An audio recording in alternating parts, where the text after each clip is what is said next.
Di kami adalah prioritasnya yang pertama pasti bagaimana sumber daya manusia ini lebih handal ke depan, Pak. Karena di visi misi kami adalah Sumeneb unggul, mandiri, sejahtera. Artinya unggul dari berbagai hal. Apa saja kita harus unggul di antara kabupaten di Jawa Timur. Memang tantangannya berat. Saya harus membawa Sumeneb itu lebih unggul dari siapapun.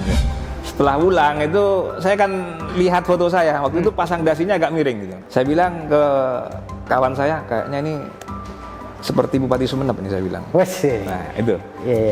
Serius Pak? Iya, ini kayak Bupati Sumeneb, saya bilang. Gitu ya? Cocok buat Bupati Sumeneb. Karena dasinya miring. Miring, saya. Ini kalau jadi Bupati Sumeneb tidak miring lagi dasinya, saya bilang.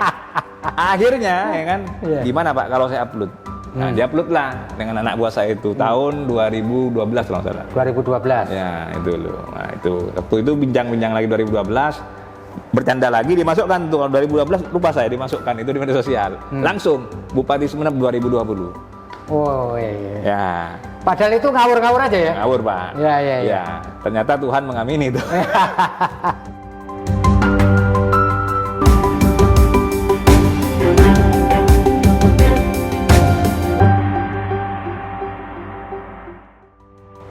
Zaman dulu kita mengenal daerah namanya Songenep. Daerah Songenep dikenal sejak zaman Singosari dan Mojopahit, dan sekarang Songenep itu berubah nama menjadi Kabupaten Sumeneb. Dulu kita mengenal sosok Adipati Songenep namanya Wiraraja yang membantu berdirinya Kerajaan Mojopahit di wilayah Mojokerto. Nah, kali ini saya akan ngobrol dengan Bapak Ahmad Fauzi. Beliau kebetulan dipercaya oleh masyarakat Sumeneb menjadi bupati. Kita akan ngobrol mengenai Sumeneb, karena di wilayah Sumeneb banyak sekali sumber daya alam, terutama gas dan minyak bumi. Nanti kita akan ngobrol dengan Pak Fauzi. Ahmad Fauzi adalah politisi muda PDI Perjuangan yang kini menjabat sebagai Bupati Sumeneb periode 2021 hingga 2024. Ahmad Fauzi terpilih menjadi Bupati Sumeneb berpasangan dengan Dewi Khalifah. Mereka dilantik Gubernur Jatim Khofifah Indar Parawansa di Gedung Geraha di Surabaya pada Jumat 26 Februari 2021. Ahmad Fauzi merupakan putra pertama dari Ahmad Slamet Wongsoyudo, seorang mantan aktivis GP Ansor Sumeneb di zamannya. Masa kecil hingga besar banyak dihabiskan di Sumeneb, Madura, Jawa Timur.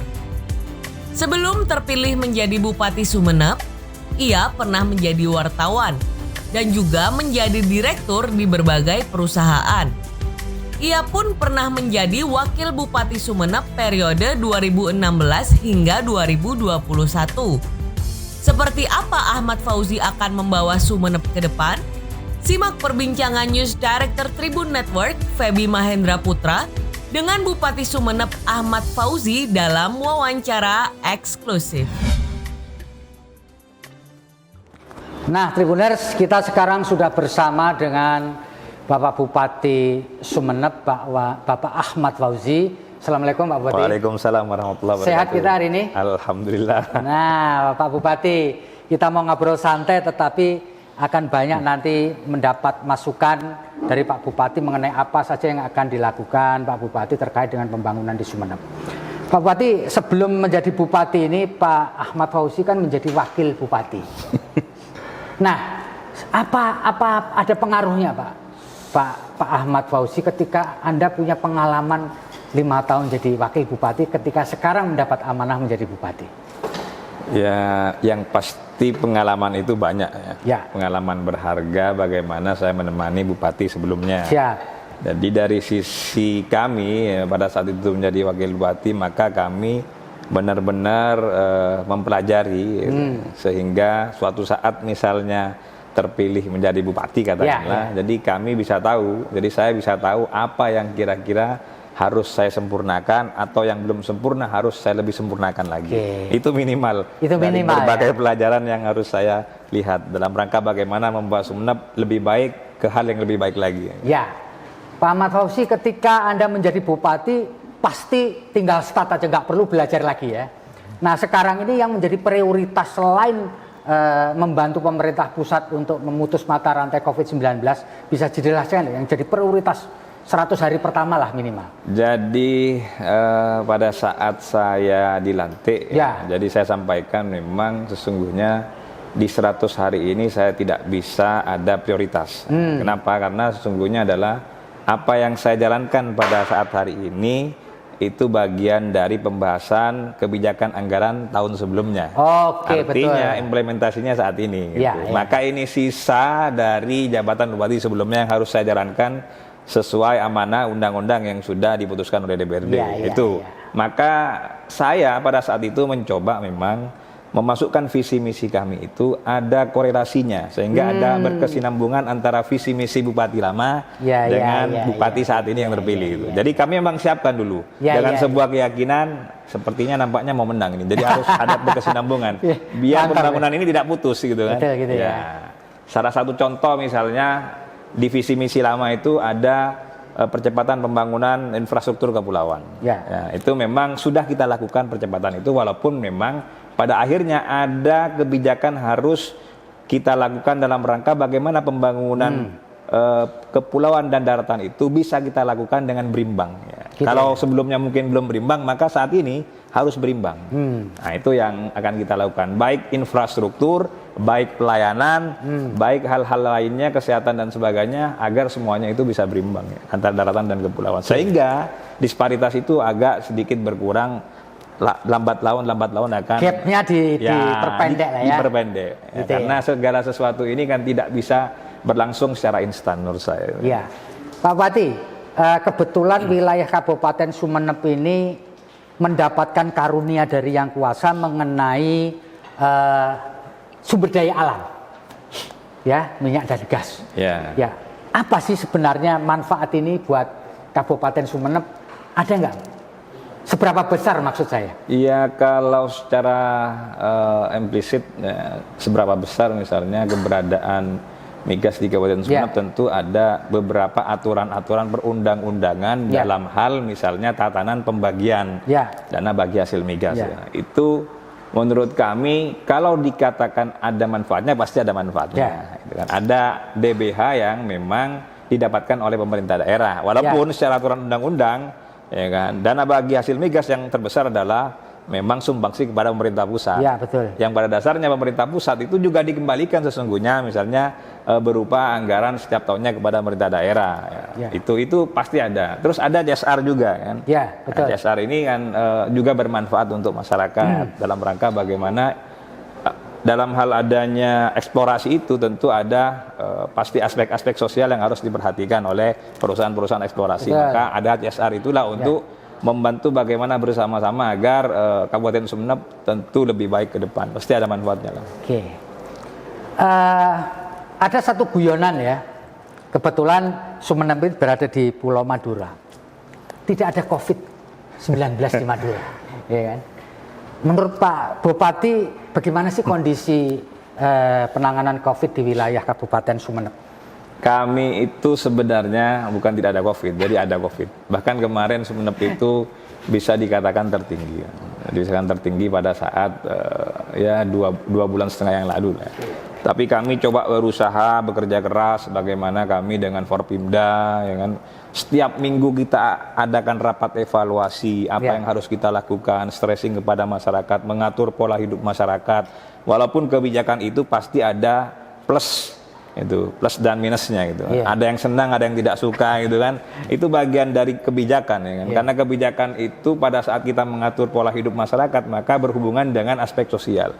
Aspek sosial itu harus menjadi sebuah konsekuensi bupati memang. Dan pada akhirnya setelah kita berusaha dengan cara yang disiplin dan sebagainya, akhirnya Sumeneb satu-satunya kabupaten di Jawa Timur yang saat ini zonanya hijau sudah kurang lebih seminggu lah. Seminggu Sebenarnya pada masa lalu itu krusial poinnya apa? Pak Fauzi? Sebenarnya krusial poinnya adalah pada saat itu memang masyarakat disiplin. Ini kurang disiplin. Setelah kita operasi setiap hari, setiap malam, mengatur pola waktu pembukaan restoran, kafe dan sebagainya, walaupun banyak banyak apa namanya dalam tanda kutip netizen itu kan marah-marah ke bupati dan sebagainya, kita cuekin saja karena kebijakan itu pasti ada yang sedang, ada yang tidak sedang. Yang sesungguhnya kebijakan itu fokusnya itu menuju kepada kesejahteraan masyarakat menurut saya. Tapi bupati kupingnya tidak boleh tipis, tetap mendengarkan dengan sebuah kesabaran menurut saya. Pak Bupati, bisa cerita nggak sepanjang Anda mengubah dari zona merah ke hijau? Pernah mengalami cerita yang unik atau lucu nggak ketika harus berhadapan dengan masyarakat? Masyarakat itu kan banyak orang nih. Kabupaten Sumeneb ini kurang lebih 1 juta lebih lah ya penduduknya ya. Something lah. Ada cerita lucu nggak, Bu? Ya ada lah. Jadi pada saat saya dilantik dan sebagainya, masyarakat ya biasa lah netizen. Ini bupati baru ini sudah kayak apa katanya? Ibaratnya terlalu keras ya, ikut campur mengatur hal-hal perekonomian perutnya masyarakat dan sebagainya. Tapi tidak seperti itu. Memang kita mengerti gitu pada saat jam buka itu diperketat sama kita gitu kan, terus orang yang duduk di kafe itu kita suruh pulang misalnya, memang seolah-olah kita mengatur gitu kan, tetapi itu untuk kepentingan bersama gitu, bukan kepentingan individu dan individu.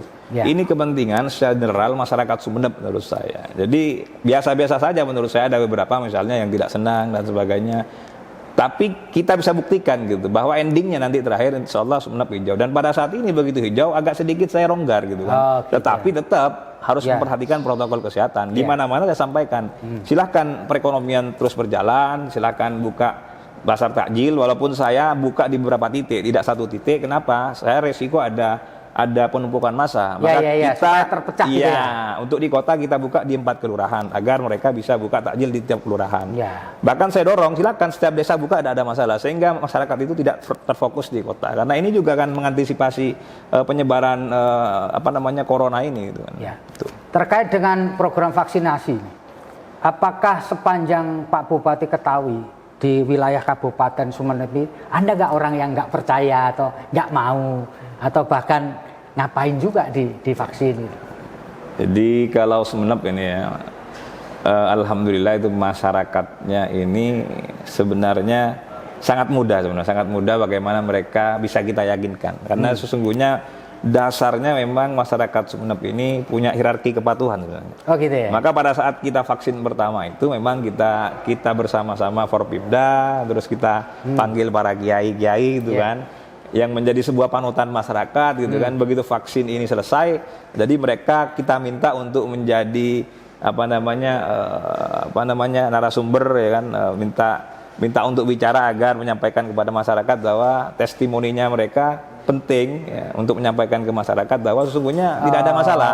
Vaksin ini saya tidak ada masalah. Saya sehat-sehat saja, tidak meriang ya kan, habis vaksin makan enak dan tidur. Jadi mereka lebih percaya. Jadi testimoni dari para tokoh agama itu para tokoh agama, para kiai itu kan, terus para tokoh-tokoh pemuda, dan kita coba semua agar mereka bisa yakin gitu. Sehingga mereka bahkan sekarang sudah datang sendiri ke puskesmas itu jadi mendaftar. Posisinya sekarang malah kepingin divaksin. Iya, pengen divaksin. Tapi sebelumnya memang pernah ada resistensi. Ada resistensi karena memang berita hoax ini kan memang menjadi sesuatu yang sangat dahsyat ya. Jadi artinya terkadang orang perlu pendewasaan dalam rangka belajar di mana sesungguhnya media sosial yang benar ya kan, di mana yang media mainstream dan sebagainya, itu kan masih belum begitu memahami masyarakat. Yang penting ada berita, informasi itu kan, yang sesungguhnya tidak benar, itu terkadang percaya. Maka kita mengambil strategi pada saat itu agar para tokoh-tokoh ini ya kita pajang bersama-sama, lalu setelah itu kita testimoni untuk mereka bicara kepada masyarakat sehingga masyarakat itu semakin patuh.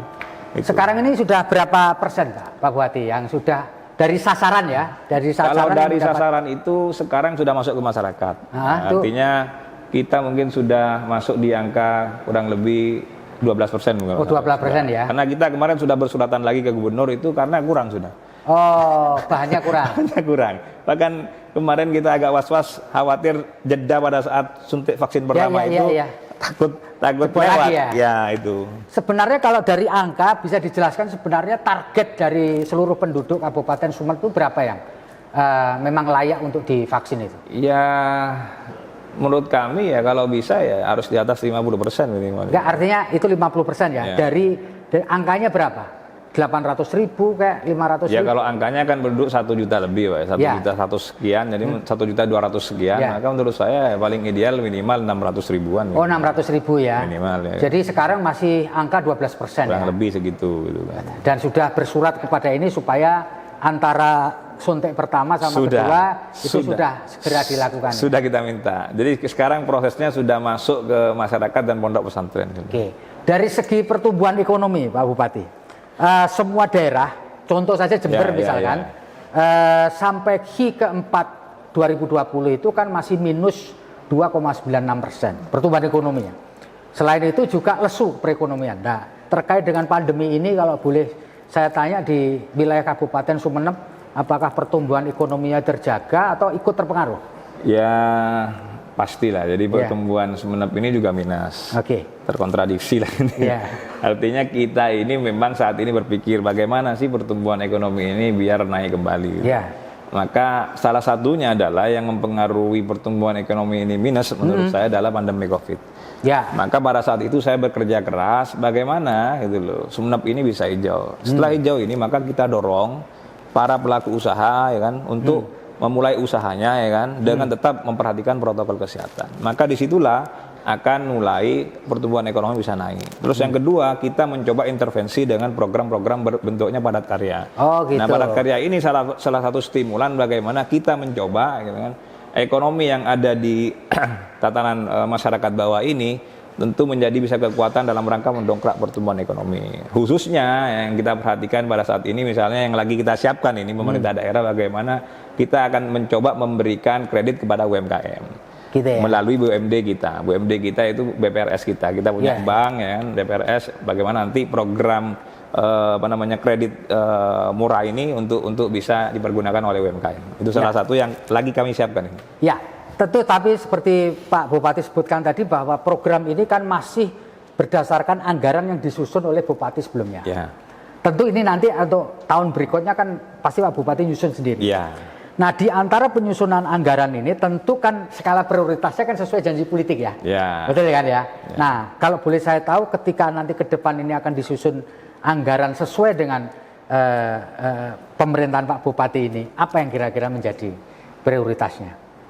Jadi di kami adalah prioritasnya yang pertama pasti bagaimana sumber daya manusia ini lebih handal ke depan, Pak. Karena di visi misi kami adalah Sumeneb unggul, mandiri, sejahtera.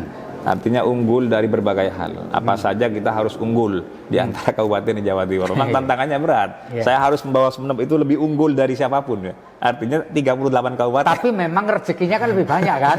Betul nggak? Artinya ini menjadi tantangan itu sebenarnya unggul begitu. Maka pasti korelasinya orang melihatnya dengan persepsi pasti ini harus unggul dengan semuanya gitu kan. Dalam hal bidang pertanian, ya kan, perikanan, gitu kan, perdagangan dan sebagainya lah gitu.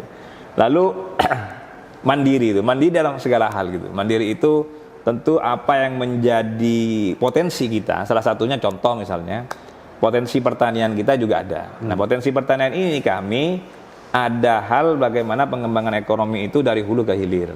Ini bagian dari kata mandiri. Artinya bagaimana petani ke depan itu kita lakukan sinergi.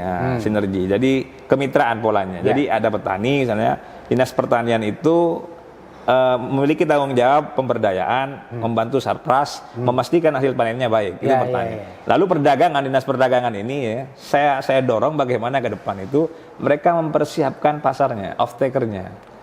Nah, off-taker. Kemana kira-kira? Nah, karena peluang itu selalu ada di dinas sosial contohnya ini kan setiap bulan ada namanya BBNT melalui e-warung itu. Maka sesungguhnya market pasar ini bisa didorong ke sana. Maka off-taker yang nanti didorong oleh pihak ketiga itu maka diserap oleh para distributor BBNT yang nanti dikirim ke e-warung. Ini yang saya sampaikan tadi dari hulu ke hilir. Sehingga uang ini hanya berputar di Kabupaten Sumeneb. Nggak keluar ya? Nggak keluar maksud saya. Contohnya seperti itu misalnya. Pak Bupati, KPK menyebutkan bahwa sampai detik ini ada sekitar 300-an kepala daerah yang terjerat kasus korupsi, ya kan? Dan di Jawa Timur juga banyak. Nah, supaya Kabupaten Sumeneb ini tidak mengalami hal seperti itu, mondok di KPK, ini bagus ya. Apa yang perlu dilakukan, Pak Bupati? Jadi 300 nih soalnya. Iya 300. Jadi belajar kepada pemerintahan sebelumnya di mana saya wakil bupatinya. Iya. Kami ini selama ini mencoba berusaha ya kan. Kalau urusan KPK ini maka urusan keterbukaan ya. Iya. Keterbukaan. Maka transparansi itu menjadi penting dalam sebuah pemerintahan daerah yang tujuannya adalah masyarakat bisa mengawasi semuanya. Itu yang pertama. Kedua adalah harus mengikuti era digitalisasi. Teknologi 4.0 lah. Ini penting gitu. Jadi era digitalisasi dengan sebuah teknologi dalam pemerintahan, birokrasi, maka itu mengurangi ya kan, bagaimana orang untuk berbuat ya kan, yang melanggar aturan. Jadi itu salah satu menurut saya bagaimana kita itu melakukan selama ini. Lalu yang ketiga, jadi digitalisasi itu bisa menurut Pak Bupati bisa mengurangi fraud ya. Fraud untuk orang berbuat sesuatu yang melanggar aturan. Iya. Satu itu digitalisasi. Terus selanjutnya ada upaya lain? Lalu yang ketiga adalah kita mencoba ya kan, bagaimana dalam proses penganggaran itu ya kan, kita itu melakukan hal pengawasan melibatkan segala unsur, Pak. Contoh misalnya dalam step pembahasan itu ada media, ada LSM gitu kan, sehingga mampu menilai bahwa ini anggaran nampaknya ada sesuatu gitu. Nah, itu juga langsung bisa dimediakan, dikritis sama mereka. Kalau memang dianggap ini kayaknya ada anggaran titipan misalnya, contoh ini. Nah itu salah satu cara bagaimana akhirnya dari eksternal itu bisa mengawasi. Tapi kalau ini tidak terbuka, memasukkan pihak eksternal untuk mengawasi itu, maka itu yang menurut saya akhirnya ada sesuatu yang pada akhirnya dalam tanda kutip ya, ada jual beli anggaran yang memang sengaja dititipkan, yang akhirnya secara outputnya tidak menghasilkan sesuatu yang baik. Karena tidak mengacu kepada visi misi dalam hal tujuan arah gitu kan, arah tujuan gitu. Setiap kepala daerah tentu sebelum ketika dia pimpin, dia pasti didukung oleh tim sukses. Bagaimana Pak Bupati mengelola tim sukses? Setelah sukses kan pasti ya, gue kan harus dapat nih, gue harus bisa menikmati dong kan itu. Bagaimana ngelola mereka ini, Pak? Ini pertanyaan menarik. Kalau ditanyakan seluruh bupati pasti tersenyum gitu. Jadi karena politik itu ada campur tangan para tim sukses gitu, para orang-orang yang membantu kita dan sebagainya gitu kan. Maka memang harus diperhatikan. Nah, diperhatikan itu tidak harus masuk di berbagai tataran yang namanya kebijakan APBD. Jadi banyak hal yang kita lakukan, misalnya potensi apa kira-kira yang bisa kita kembangkan, yang bisa kita lakukan, maka coba kita dorong mereka agar tidak fokus kepada misalnya bagi-bagi kekuasaan, bagi-bagi anggaran yang tanda kutip mereka meminta sesuatu hal ya kan, agar diberikan kue-kue kekuasaan. Ini kita coba dorong di luar konteks pemerintahan. Maka saya mencoba membuat potensi-potensi yang ada. Contoh misalnya apa yang kira-kira dari salah satu tim kita misalnya untuk bisa seolah-olah sudah diperhatikan gitu. Maka saya coba mendorong tetapi masuk di hal bagaimana menunjang pemerintahan ini gitu, di luar dari pemerintahan. Apa kira-kira yang dibutuhkan oleh pemerintahan, maka kita dorong mereka untuk mempersiapkan. Coba kamu siapkan ini, karena pemerintah membutuhkan ini. Tapi kamu jangan masuk kepada anggaran yang kamu minta dari pemerintah.